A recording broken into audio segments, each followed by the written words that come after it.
Pastor Ruberlan, Sim. o que acontece em ambiente eclesiástico? Como é que é a tratativa? Como é que se procede dentro das igrejas com relação a situações de aborto? Qual é a posição da igreja, enfim? Sim, pelo menos no entendimento geral das igrejas evangélicas, no âmbito mais conservador, né? Porque a gente está tendo, como é que eu posso dizer, entre os evangélicos, embora os evangélicos vão dizer que esse grupo não é evangélico, mas existem linhas de pensamentos divergentes em relação tanto à prática homossexual quanto, às vezes, o próprio ato do aborto. Até por causa de uma discussão, não sei se filosófica ou científica, ou filosófica e científica em relação a quando que surge a vida. E aí, mas a compreensão, pelo menos comum entre os cristãos e os evangélicos, dos quais os evangélicos fazem parte, é de que não se deve abortar em situação nenhuma. Até porque a vida começa na concepção de acordo com a compreensão praticamente de uma grande maioria cristã. Entretanto, a gente sabe que tanto pessoas católicas ou evangélicas podem, de repente, numa situação entre a vida ou morte da mãe, ou uma situação como estupro, ou uma situação de gravidez de adolescente, peguei, assim, duas situações bem extremas, né, que é a questão da mãe correr risco de morrer, e o caso da dificuldade de lidar com o estupro. Não estaríamos falando dessas situações, né? Questão de saúde e tal, mas estaremos falando daquele aborto criminoso, né? Esse é mais complicado.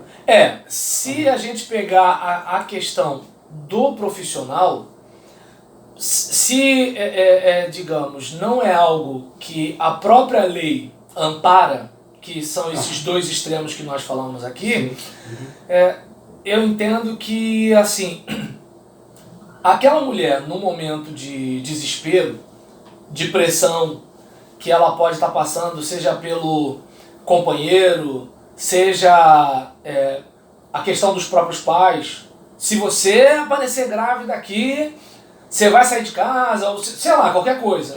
Ou matar. Isso, ou no nosso... Matar. Entende? Matar. Pois Tem pai e mãe que ameaçam e o filho acredita mesmo. E aí, no nosso contexto religioso, assim, é a morte da reputação de alguém.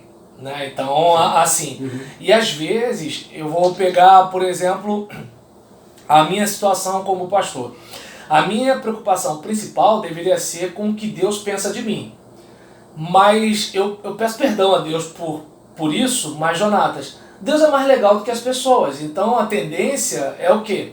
Eu ficar muito preocupado com a minha reputação, em vez de ficar mais preocupado com o que Deus pensa de mim.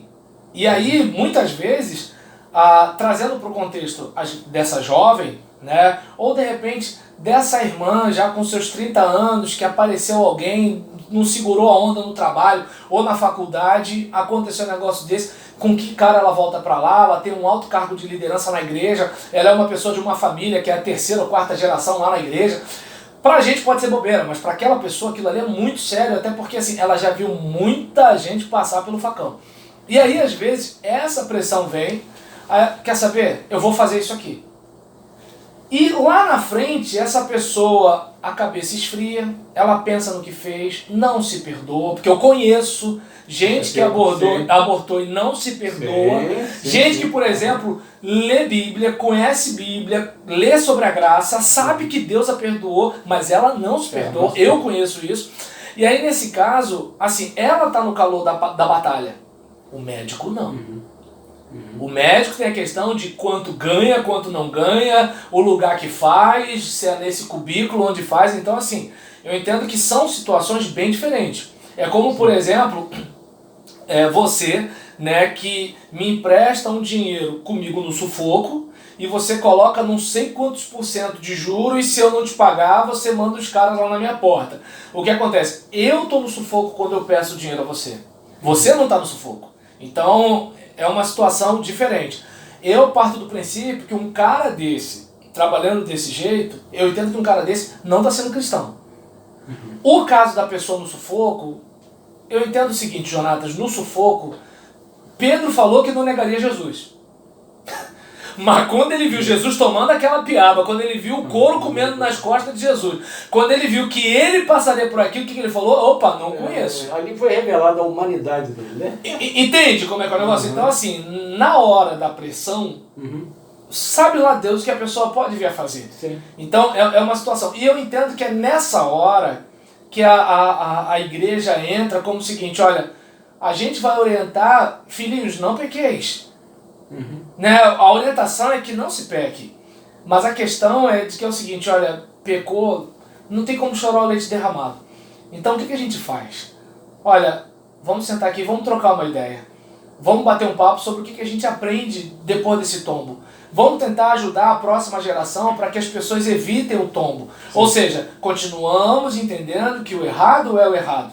Mas precisamos observar o seguinte, quanto menos, brincando agora com a palavra, né, do Norberto, cadê a máscara, né, trazendo para o nosso contexto religioso, quanto menos misericórdia, maior é o uso das máscaras, maior é o uso da máscara. Né? Então é importante assim, a gente viver numa situação em que as pessoas elas batalham, né, para corresponder à vocação, para honrar a vocação, só que elas precisam também entenderem que elas não são perfeitas e elas vão falhar, e isso tem que ajudá-las a perdoar os que falham. Sim. Porque hoje é você, cara, amanhã sou eu. Esse é o caso. Quando, por exemplo, alguém chega no meu gabinete com a cabeça baixa, envergonhado, porque traiu a sua consciência, eu preciso lembrar que aquela pessoa que está ali envergonhada pode ser eu amanhã na porta de um amigo. Sem dúvida. Entende? E essa consciência é que tem que me ajudar a ter misericórdia do meu irmão. Sem dúvida. Não sei se deu para entender, porque às vezes um analfabeto funcional pode entender que eu estou dizendo o quê? Liberou geral. Não é isso, entendeu? Não é chutar o pau da barraca. A ideia é de que é o seguinte, olha só, o alvo continua ali. A gente continua perseguindo o alvo. Só que é o seguinte, tropeça aqui, cai acolá, mais depressa levanta e começa a cantar. Perfeito. Agora, só para fechar aqui então, essa questão, vamos chamar isso de questão ética, né, cristã, né? Que é do aborto, então, você acha que as igrejas deveriam... Antônio Marcos ou o pastor Marquinhos está mandando um abraço. Marquinhos, time grande, primeira divisão desse garoto. Faixa preta de karatê, não é isso? Ok, eu vou colocar aqui, pastor. Sim. Eu vou chamar o pessoal pro seu canal aí para ele poder vir aqui, então, tá legal? Fechamos essa questão, então? Eu perguntei se as igrejas tratam ou deveriam tratar... Eu entendo que é o seguinte, eu entendo que, assim, eu acho que não está tratando como deveria, Jonatas. Eu entendo que é o seguinte, se tivesse uma jovem, né, com seus 16, 17 ou 18 anos, bateria na porta do gabinete ou procuraria, né, o seu líder imediato, né, para chegar e falar assim, eu estou passando por isso. Perfeito. Mas a gente está levantando mão santa na hora do culto. Chega para um pouquinho, chega para lá e passa para lá. Eu vou ligar aqui, para dar continuidade, tá ali no então no posso seu. fechar aqui? Não vai fechar não, eu quero divulgar o seu. Vou fazer assim. Então tá legal. Começar. Opa! Vamos lá, daqui a pouco a gente vai começar. Então, pessoal, olha aí, ó.